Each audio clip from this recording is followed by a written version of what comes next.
First and foremost, what I want to do is I really want to start this as a process around the idea of goal setting. And then once we go through the idea of goal setting, then I want to put that into really good actions of how we're going to look towards growing our business. Then I want to make sure that we're setting ourselves commitments as to what we're going to do to kind of build out that business. Because again, if we don't have a roadmap for success and we have nothing to be able to follow, it's just going to be a hot mess of activity that doesn't lead to anything.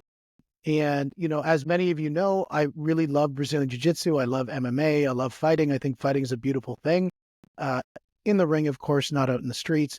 But the idea is, the people who do the best are the people who have a really good system and model to be able to perform at the highest level. And the better that they are in tune with those systems and models, to the lower degree of stress they have when they're operating their systems and models. When you have a system and model and it's the very first time you've implemented it, it's going to feel pretty hairy.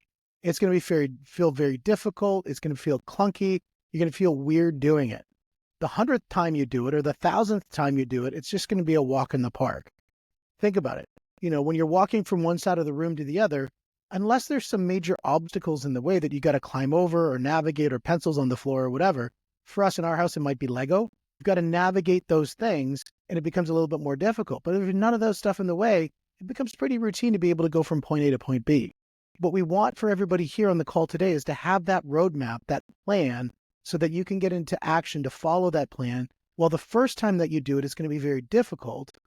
The second, third, fourth, or fifth time you do it, it's going to be a lot easier because you're going to be able to say, where did you run into those challenges? How did you fix those challenges? How did you move forward? And then how did you go from that situation of not knowing to knowing? You see, a lot of times what happens when we're trying to learn something, we go through 4 quadrants of learning. The first quadrant of learning is saying you don't know what you don't know. That there's probably some things in your business right now in the way that you're operating like, I really wish I could solve this, but I don't know what that challenge is. That's that first quadrant. That's the I don't know what I don't know.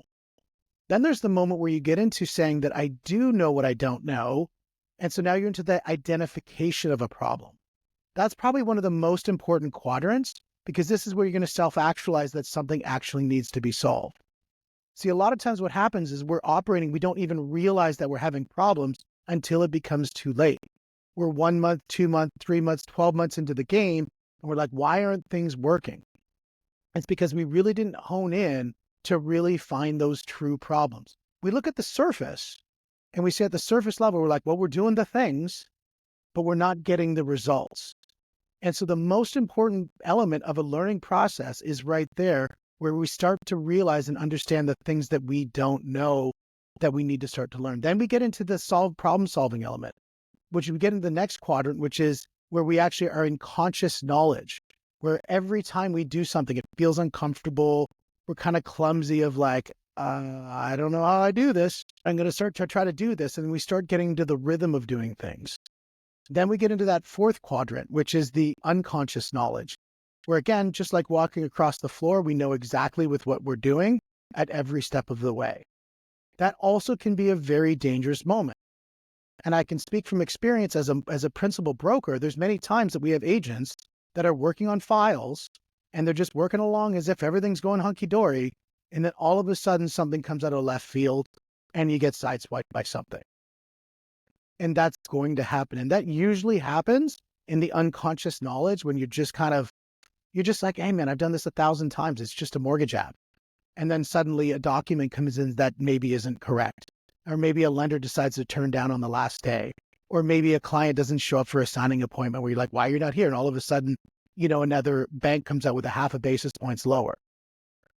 So these are the things that we have to look, and we have to understand. If we can understand those 4 quadrants, and at that moment in which we're operating, which quadrant we're operating in, we're going to be able to identify the challenges we're going to face in each of those moments. Now, why am I talking about this when we're talking with a bunch of mortgage brokers and mortgage agents? I can tell you I've done over 100 podcasts recorded where I've talked with billionaires on my podcast. So these are people who own billion-dollar companies. These are people who own $1 billion worth of real estate. And time again, the number one thing that they point at is the method for success is in mindset. Now, most people go to yawn fest. As soon as you say mindset, they're like, oh God, we're going to start talking about this woo-woo crap, right? I get you. I'm with you on that too. Like, I'm like, manifestation. Oh, God. Like we're going to use all these really weird words. But the truth of the matter is the heart of every success comes through having the right mindset. And so what I first want to do is go through a little bit of an exercise to help us get into the right mindset for success. We don't have to spend a lot of time on it, but I think externally, I think each and every one of us needs to do that. Would you guys agree with me on that? The importance of mindset? Because if we don't have that fixed, we're going to do okay for a little bit, and then we're going to run into an obstacle. So the first thing that I want to do is I want to take a look at the exercise and talk about the mortgage business as a whole and start thinking about why did we get into this in the first place? And what I want you to do is write it down on a piece of paper. There's so many things you could have been. You could have been a botanist. You could have got into legal. You could have got into, I don't know, farming. There's many things. Maybe you still do all those other things too, but there's other things you could have got into. What particularly drove you to this as the direction for success for your family? Because the thing is, this is not a small endeavor. This is a big commitment. So what drove you to this in the first place? And for some of us, it was a long time ago. For some of us, it could have been just, a few months ago. So I want you to write that down. Why did I get into this in the first place? The second thing I want you to do is write down, why are you still here?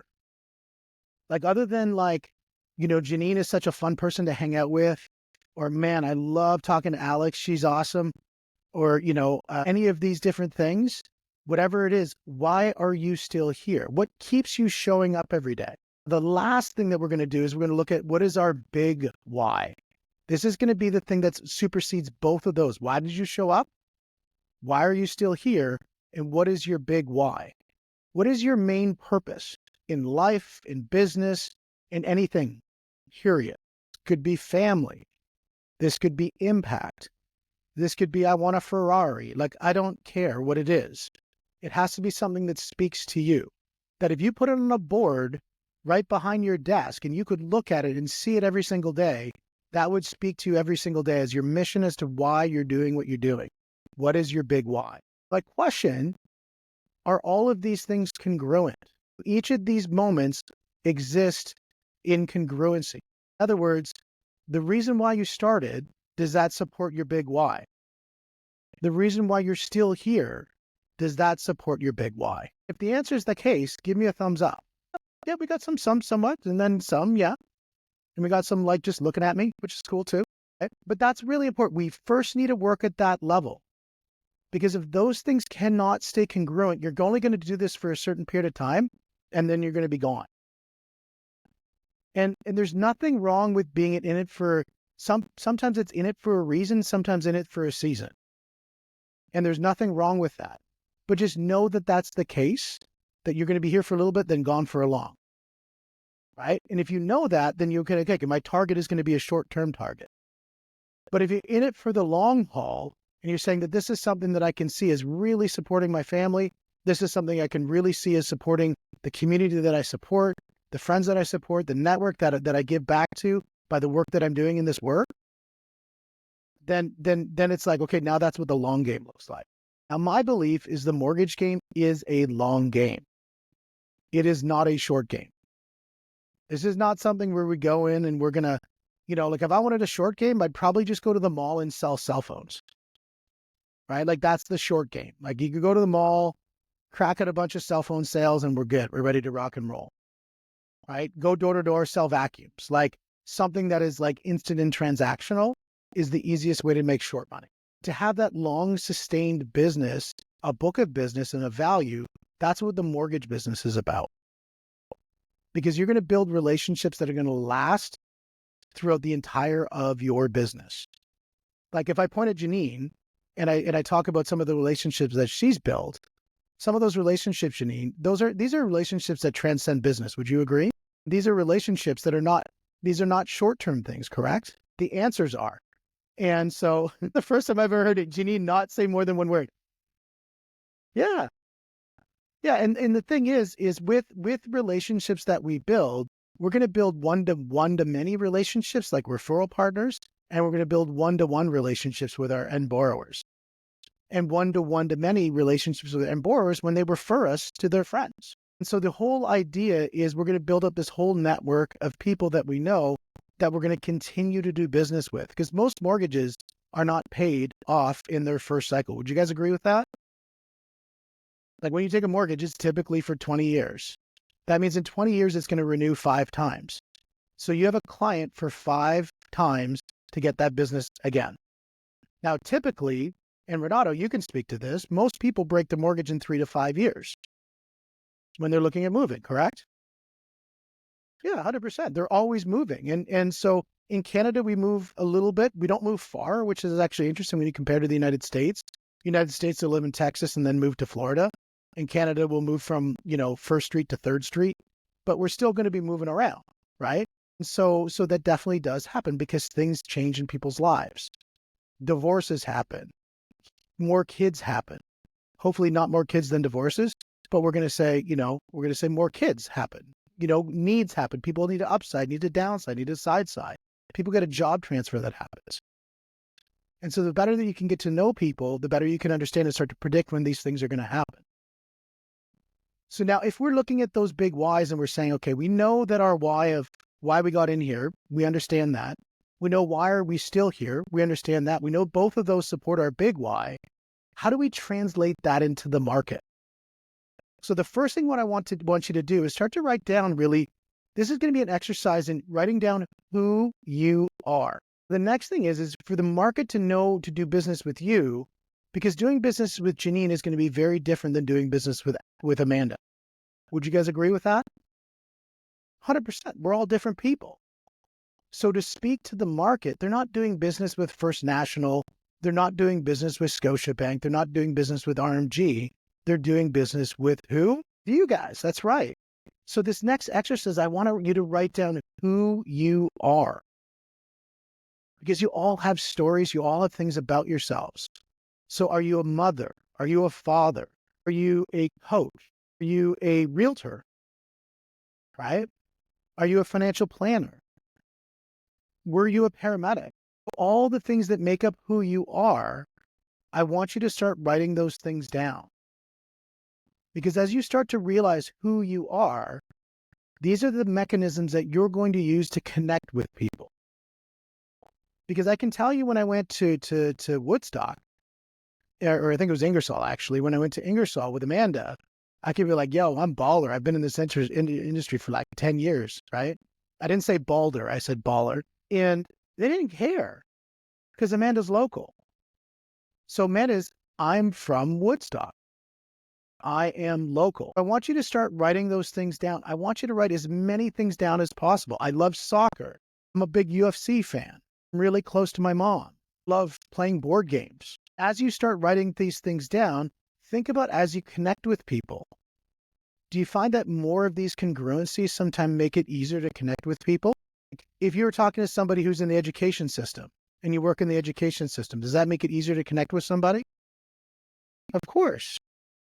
I can tell you when Emily talks to somebody who's a first responder, she can instantly connect with them on a level that nobody else can unless they were in that space. If Emily ran a whole program around connecting with first responders who are looking to get real estate, do you think that would be a very strong campaign?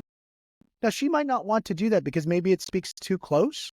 It might be something that's a difficult conversation to have a lot of times, but maybe that's a campaign that she does want to do. Like Janine might do a campaign around hockey moms or just busy moms or busy parents. Because if she starts to connect with those people, she's going to be able to connect with them at a level. I can't be a hockey mom. Number one, I'm not a mom. Number two, I can't skate worth a damn. Or I don't know if our kids can even skate. I don't think they can. I know Emily can skate circles around all of us. But the idea is get people to connect with who you are. Like Renato, with your clients, you probably can look through all the clients you've done business with, and there's probably a theme. Can you figure out what the theme is? Absolutely. And when you're looking at the cursory elements of who you are, those are the things that are the malleable moments. Like for me, I'm not going to really have a high degree of affinity for people who don't like sushi. Because for me, like it's part of my DNA. I love sushi. And so say, for example, that's my stumbling block. And I know that I can't veer outside of that. I will mock them all the time if they don't like sushi. I can't help it. Right. And so, perfect. See, this is why we can get along. But the more core we are to who we are, where we do not have to actually chameleon, but we can be authentically ourselves, the better off it is. And sometimes the way it presents, that is our authentic self, because maybe it's around their principles, right? So the principles you could see that exist in all of those things. And so somebody who's a biker, for example, like a Hells Angels biker, you might get along with from the basis of, like for me, in the fighting area, we run into them all the time. I mean, they're everywhere in mixed martial arts. Doesn't mean I'm going to do business with them on the mortgage side, but I can certainly kind of chill with them on the fighting side. So I know where my boundaries lie. So all we have to do is we have to find out who we are. And that's going to be a really good important thing, because then we can start to describe who are we looking for. Better that we can create a message of for who we're looking for, the better we can attract the clients that we want to attract. If I have a message that speaks to everybody, who shows up? Nobody. First thing you think about is everybody. Devin, I'm with you. Because I used to do that all the time. I'd be speaking to everybody all the time. But what I really realized to be super successful, and this came from Pete Vargas, this was straight out of 10X Stages. Pete Vargas is the person who wrote the speech for Tony Robbins, wrote the speech for Grant Cardone, wrote the speech for Gary Vee. Like this guy just wrote the stage speech for all of these people, high converting speeches. And the whole mechanism around it is you could be speaking in front of 10,000 people, but you're really only speaking to 500 of those 10,000.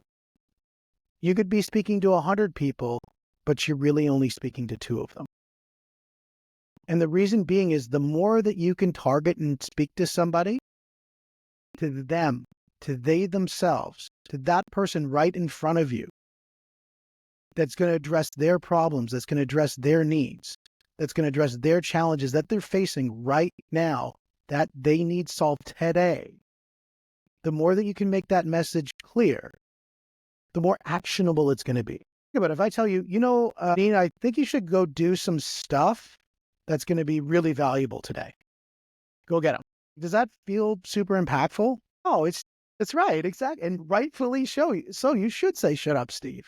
It's terrible. It's terrible advice. If I said, for example, Janine, you need to get, those 4 files completed this week so that we can get the compliance done so you can get paid next week.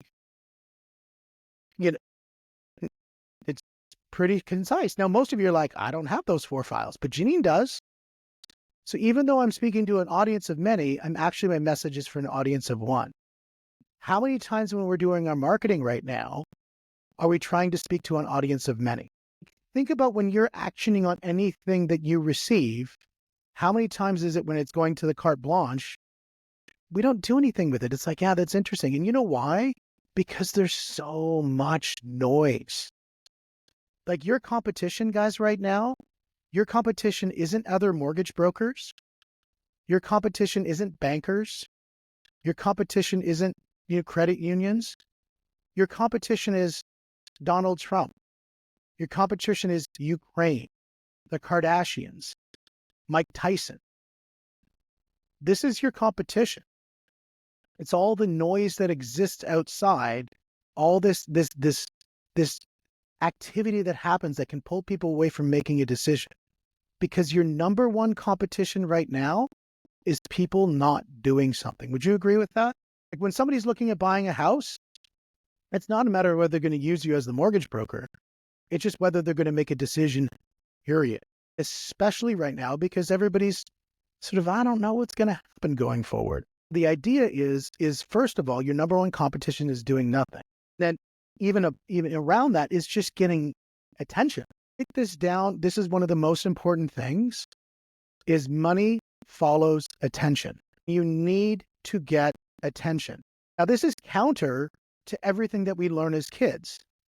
Like how many things do we learn as kids where we teach our kids, be quiet, don't talk to strangers, all these stupid things that we tell our kids to do that is really dumb because guess what they need to do when they get into the real world? They need to get loud, and the only way they're going to be successful is by talking to strangers. Otherwise, you're going to marry your cousin. And that's weird. That's why Emily went out of, county to find me, right? Is because too many cousins up there, right? And so the idea is you've got to get to know people that don't know you. But furthermore, the people that do know you, you've got to get to know them really well. So that's the two things that I can say from a marketing standpoint. And it sounds so basic, but it's very complex in its simplicity. Number one is you got to get to know people who do not know you. Then the people you know, you have to get to know really well. And I'll break those up into those two categories into a little bit of more depth. The people that don't know you, this is why when I first started dealing with Grant Cardone, why I first dialed into what he was talking about. It's not because of his sales training. I can tell you that. I've done sales training since 1997.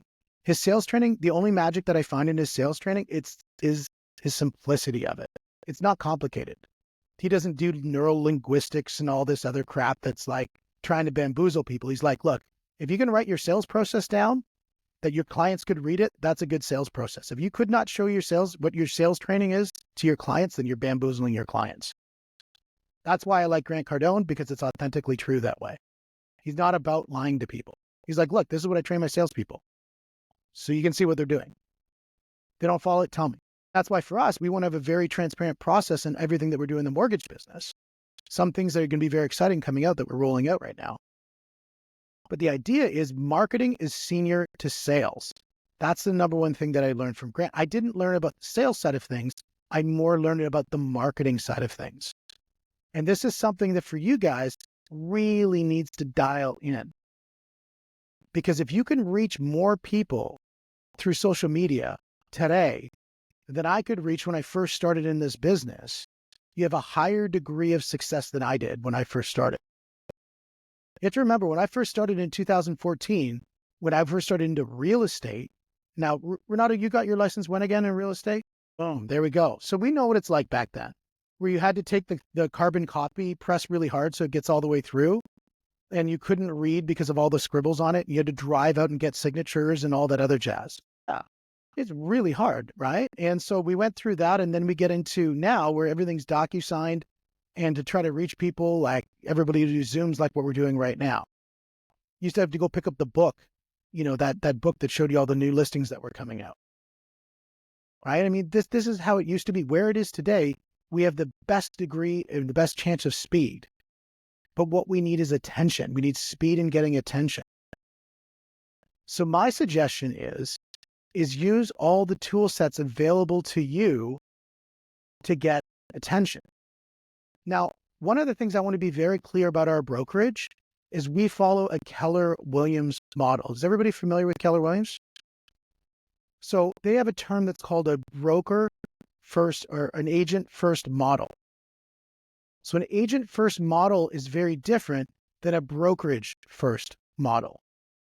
And I'm going to give you an understanding of both of those, and then you'll kind of realize what that means. A brokerage first model is something like RE/MAX. So RE/MAX wants to make sure that everywhere you go, you see RE/MAX on all of the signs, on all of the postings. It is the dominant brand that you see no matter where you go.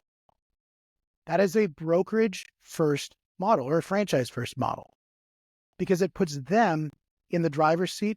It puts them on center stage.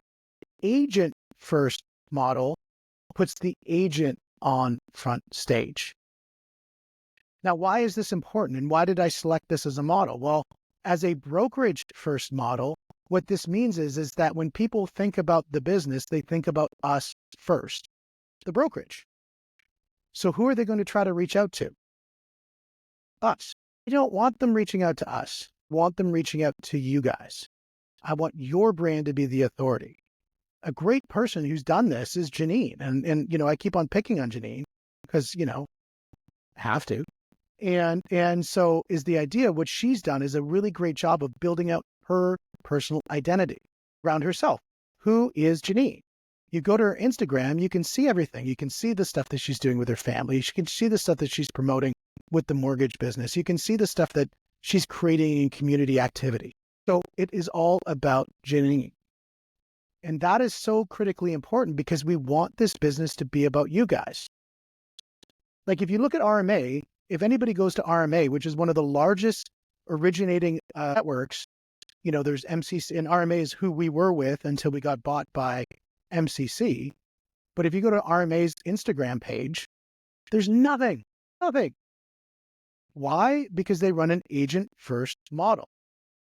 They don't want to have leads come in that they push out. Because guess what? If leads come into me and I have to choose who it goes out to, what am I going to do? Am I going to choose the new person? Or am I going to choose the person who's going to close them every time? Right? What I want to do is teach the skills required to be successful. And that's what these Mondays are going to be about, is building the skill set that's required to be successful. So not only you can do the marketing attention to grab the audience, you can then develop the relationships with the people that you meet so that you can secure the relationships that you want to keep and purge the relationships that you don't want to keep. Because those two things are very important. There's people that you're going to bring in that you need to spend more time with. And then there's people who come in that you need to spend less time with. And Janine can understand that when we had this brokerage up to 80 agents, there was a lot of agents that we just could not and did not and will not spend time with. They're no longer with us. There was real estate agents that would come in, refer you all of this business and blah, blah, and sponsor my this and do my that and help me with this and help me with that. And then they close no deals. There's no business on the table. We've gone through all of those things. So we want to help you avoid some of those pitfalls as you build out your business. So this is the mechanism for what we're covering on Mondays. And all I want to do is focus on sales skills. I want to focus on goal setting skills. And I want to focus on making sure that we're getting to where we need to go. Because what I want you to do is I want your standards to be the self-selection tool to know if this is the industry for you. Because if your standards tell you that you're not hitting your income standards, you're not hitting your lifestyle standards, you're not hitting any of the goals, then maybe it's not the industry for you. But if you can see that you're so close and you can see that you're getting there, you're doing the right things, you can see that it's just right around the corner, then it probably is the right thing, especially if it feels like the right thing. Because Bill Gates was quoted saying, and again, Bill Gates, polarizing dude, but I do like this saying, this is an important one to me, is the idea is that most people overestimate what they can do in a year and underestimate what they can do in 5. So a lot of times we're looking for this short-term like punch. But right around the corner is 5 years is a massively sustaining, easily sustaining business that you can just put on rinse and repeat. And this is the style of business that you can do that in. Because as renewals start coming in, that's just business that you close. You don't even have to think about it. You just do a switch, you just do a transfer, you just do a renewal, you just do a refinance, you do whatever, and boom, you're on to the next one. It's so simple because you have that relationship. And guess what? Now you have a chance to talk to that person and get another referral. So I want you to start figuring out what is your standards. The easiest way to do that is number one is look at the lifestyle standards. That's the qualitative stuff. I can't help you with figuring out what those mean to you. A qualitative thing is, do I like the people that I work with? Do I like the job that I'm doing? Do I like the time that I invest into doing the job that I'm doing? Do I like all the future of what it looks like? Visioning. Does it hit all that? That's the qualitative stuff. And that's something that you just got to intrinsically understand around the idea of what got you here, what's keeping you here, and does that align with your big why? That's your qualitative side of things. Your quantitative side of things is it going to give me the economics that make sense to be here? And so does everybody have a target for what they want to hit for 2025? Put your hand up if you got a target for 2025. Does everybody know how they're going to get there? The big difference. Okay, perfect. So that's where we've got to start working on, is how do we hit the target of how we're going to get there? Like the easiest thing is let's just say you wanted to make, I don't know, $500,000 in 2025. Would anybody like to make $500,000 in 2025? Raise your hand. Do you know how easy that is? You guys want to see how easy that is? Let's run some basic math here. I'm going to throw up a little spreadsheet here, and then we're just going to run some basic math here. Because this is actually pretty straightforward to run. And if you know the math, then you'll start to know the path. And this is straight out of Bold. This is out of Keller Williams is what I'm quoting here. So I bounce a lot between Keller Williams. I'll bounce a lot between Grant Cardone and a bunch of other systems and models. And the reason being is because they have a lot of similarities. And if everything's sort of just putting their own little spin on the same thing, you know you're starting to work in the right direction, especially when you see the results happen. So I'm going to share my screen here. Where did it go? Oh, that's captions. Clearly I'm blind. All right. So this is, you can see my screen here. It's probably a little small, so I'm going to make it a little bit bigger. And we're going to say, let's make $500,000 in 2025. Well, what does that mean? So $500,000. So we all have I think 3 or 4 different structures of broker payments, whether you're on a 50-50 split with like a low monthly fee, whether you're on a high monthly fee with a low split or no split. I mean, we've got a lot of different things, but we're going to have to go, okay, well, whatever our costs are. So let's just say, I don't know, let's just say our costs are $12,000 for the year for being a mortgage agent. Does that sound pretty realistic? If we're doing a good amount of volume, we're probably about $12,000. And maybe we're about, I don't know, $6,000, or let's even bump that up to say $10,000 in say marketing costs. So this is brokerage cost, this is marketing costs, and this is say operating costs.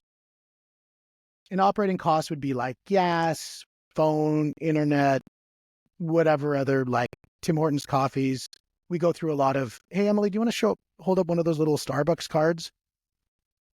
You know, we go through a lot of these as a cost. So let's put this in maybe another like, say 10, 15,000, right? So those are little cards that we send out. Every application, we flip one of those out to people. It's just a nice little way of saying thank you. That's our Tim Hortons. And we have a Tim Hortons one and a Starbucks one because we want to win in both camps. Certain people are Timmy's guys, certain people are Starbucks, where we don't care. So when we look at that, we say, okay, well, if we look at all of those costs, we say this is how much we need to be able to make. Now, this is a gross. If we wanted to say net, we'd have to take this and divide it by 0.34, whatever our taxes are, and that's what we would have to make. So in order to make 537,000, we'd have to make 1.5 million in gross. Are you guys understanding what I'm saying? Kind of play that out. So whatever it is on your math here, work out your math that makes sense for you. Every person is going to have a little bit of a different expense path. But again, all you want to do is you want to come into here. Here's my gross revenue required. This is my net revenue, net profit. Okay. Some people call this a profit first model, is that you're saying, here's what my profit is, so therefore what my revenue needs to be. So it's a very simple way of just re-engineering how you need to figure out what you need to be able to make. And then what you do is you say, okay, great. Now I know what those costs are. If I know that, say, for example, my average deal, this is mortgage, is say, I don't know, say it's a $500,000 mortgage. Janine, what's your average in your area? 8,000. Perfect. And then if your average bips on a deal is say 0.1, then that would mean 350 times this. This is what you're getting paid on a per deal basis. Then if I say, okay, that's what I'm getting paid per deal. Now, if I go less deal expenses, so say, for example, we've got, we've got our funding team stuff. What is our funding team costs are for per file, Emily or Alex? 450 plus there's a compliance or something, right? Plus I'm going to say another, say $25 for credit bureaus. And so 625, right? So if I go this minus this gives me my net per deal. So then if I say, okay, my net per deal, I take my 537 divided by here. Here's my number of deals required right here. So I need to get 186 deals to get up to $350,000 or $500,000 net. And I say, okay, well, what does that mean? If I take this and I divide it by 12 months, that's 15 deals per month. 15 deals per month is what I need to close. Does that sound unrealistic? Maybe, maybe not. See, the thing is this right here is just a path. Now we have to say is, okay, well, what is our funding ratio? So if, say, for example, our funding ratio, say we close, say 75% of all the deals that come in, then we would say we'd have to take this divided by this. So we would need, say, deals potential apps. We need about 20 apps per month. Now, if you take 20 apps per month, and again, does that seem like a big number? If I take that, how many days do we work a week? 8 days a week. Let's just say we work 5 days a week. We're only working 5 days a week. We take this, we divide it by 5, right? Oh, we have to divide by 20. Actually, because that's 5 days times 4 weeks is 20 days in a month. I'm rounding it down, not up. That would mean you need to get per day applications per day. You have 8 hours in a day to find one application. Would you find one application of which 75% of them close? Could you find one application in 8 hours? See, this is how it becomes really simple. Is number one, all we have to say is, my goal is not 500,000. My goal is to get one application a day.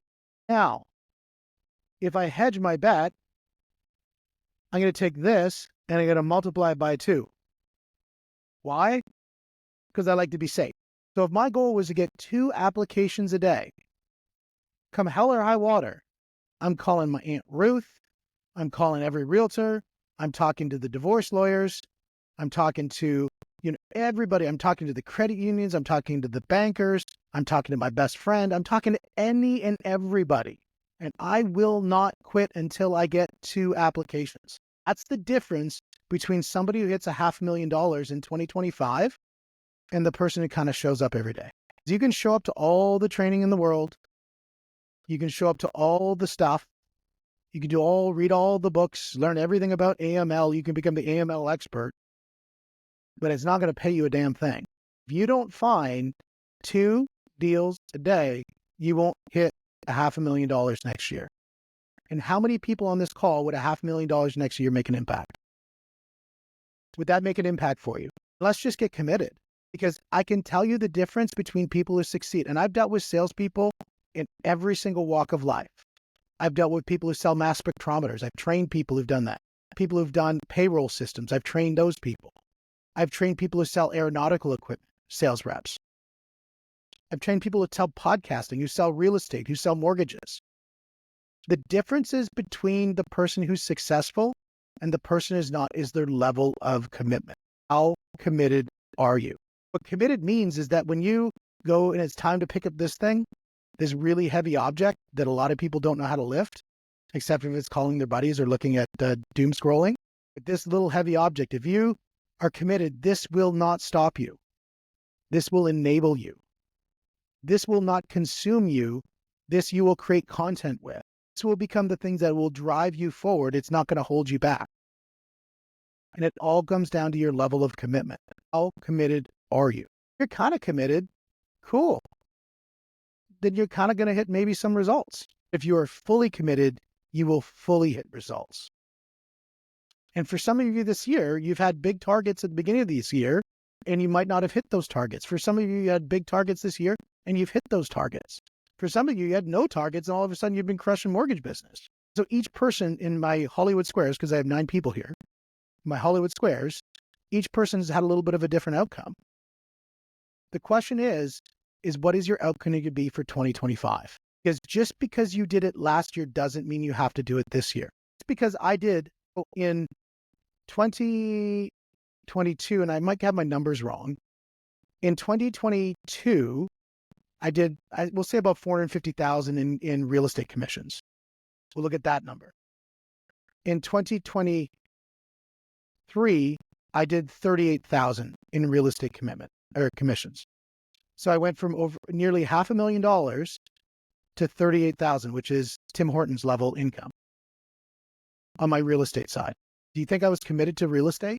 No, I was committed to not doing real estate then. I was disenfranchised with it. I had gone through the process of buying the negativity. I had gone through the process of internalizing the negativity and then projecting the negativity. So therefore, my numbers, I was not looking for anything in real estate.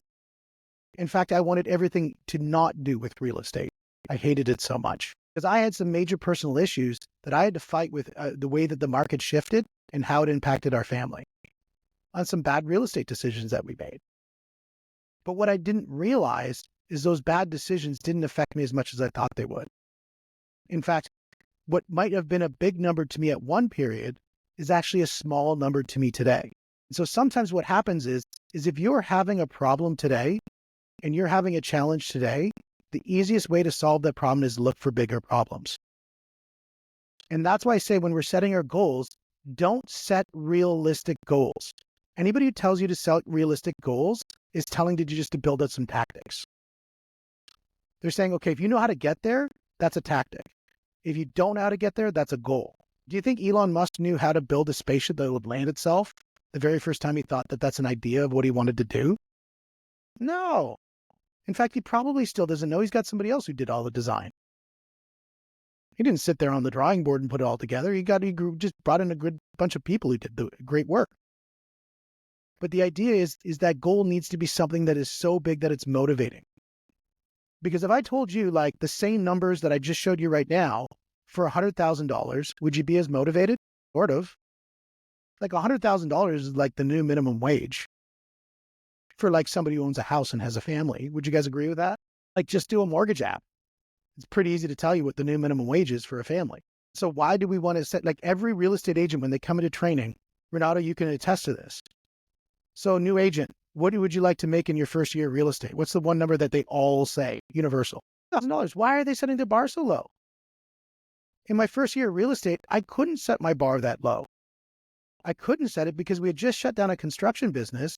We were $750,000 in the hole, and my wife was off on mat leave. We just had our second son. How the hell am I going to get out of that problem with $100,000? No way. So I sold 43 houses in my first year instead. Because if you set your bar low, you're going to do low things. My suggestion to you is set your bar high to do bigger things. And then just know all the thing that you have to worry about is how long is it going to take you to get there? Because that 500,000, the funny thing is, I didn't tell you how long it takes. Is that 500,000 in a year? Is that 500,000 in 2 years, 5 years, 10 years, 100 years? Or is that 500,000 in 2 months? You can control how long that takes to get there. You can put it out 50 years. Everybody, if you do the math, anybody who's like makes minimum wage will make over $100,000 in 5 years. Total number is the same. It just took them longer to get there. So to commit is to say this number down here is how do I get to 1 to 2 applications every day? You've got 8 hours. Does everybody work 8 hours on the mortgage business in a day? 7 hours, 6 hours, 5, something like that. Does anybody work under 4 hours a day? Anyone? Renato, there you go. Jared, there we go. Okay, under 4 hours. So if you're bald, I guess you work under 4 hours. That's right. But the thing is see, the key is if you knew that job would allow you to be able to build a school in the Philippines or to build a school in Africa or to be able to support a family to, get from point A to B, would you kind of put that 1 or 2 extra hours in?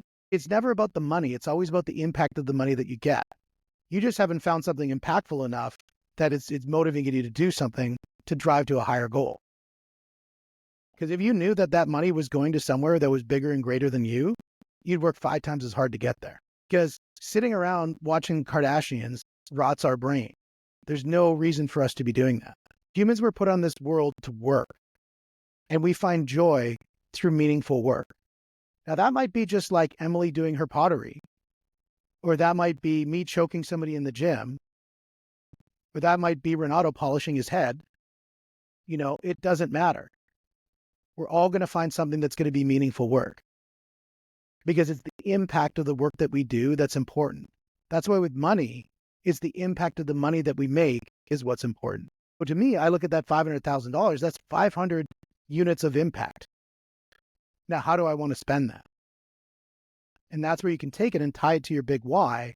And you tie that 500,000 to your big why, and you say, you know what, I'm going to support school meals for disadvantaged kids for a year. Would that make you feel pretty cool? It gives you meaning. My son said to me, I paid him, I think it was $1,000 last week for my social media work because I told him I was going to give him $1 every subscriber. And we just found a mechanism for, growing our subscribers on our YouTube channel. We went from 300 YouTube subscribers up to like 2,300 YouTube subscribers. So he just got $2,000 in 2 weeks of pay. And he's like, Dad, I'm going to bankrupt you. I said, dude, all day, every day, less work to make me bankrupt then.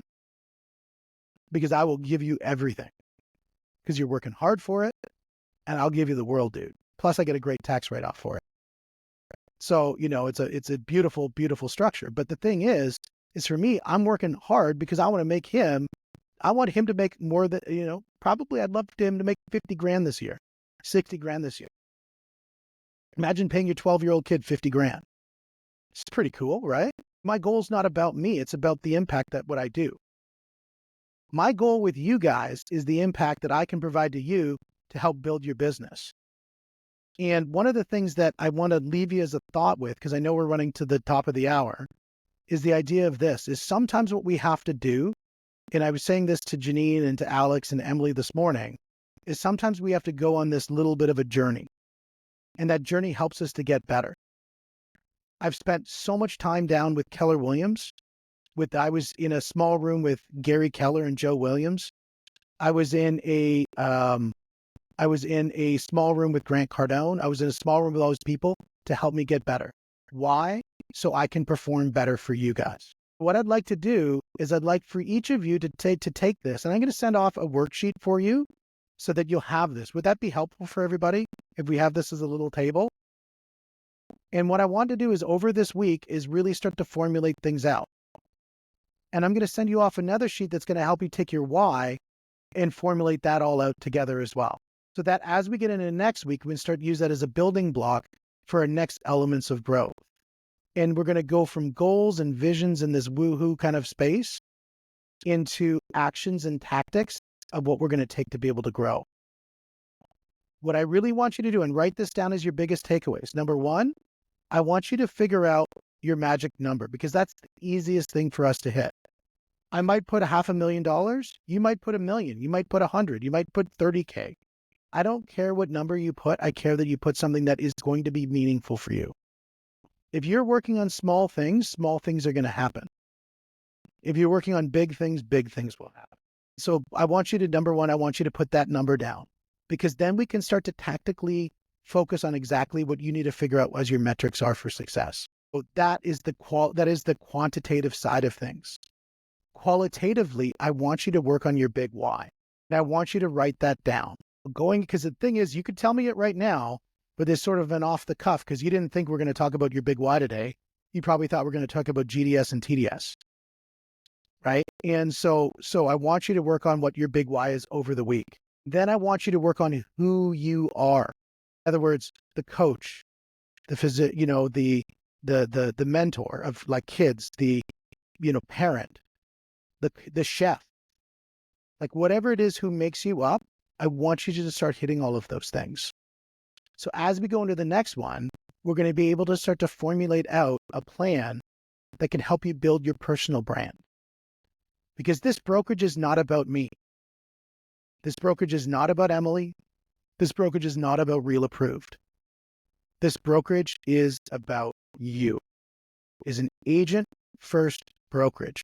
We want you on front and center stage, because people don't do business with businesses. People in our industry do business with people. And that's what we want to develop. Guys, thank you so much for committing to today. Today is the first step in a series of development steps that we're going to take. These are development steps that we use in the 10X community. So I am certified in Grant Cardone's 10X methodology. These are things that we use in Keller Williams. I'm a productivity coach in Keller Williams. These are steps that are used in many different business elements, such as even when I go back to the days when I was doing sales training for Ardexis back in the late 90s, early 2000s. I want to bring this all to the forefront for you guys and set you up for the best year going forward. Your success is my success. Your goals are my goals. And I want to make sure that those are front and center, that we all have them available so that we can make sure we hit your targets for 2025. So every Monday, I'm committed. I want you guys to be committed, and I want to hit the targets and crush it next year, guys. Thank you so much. I really appreciate it. You guys.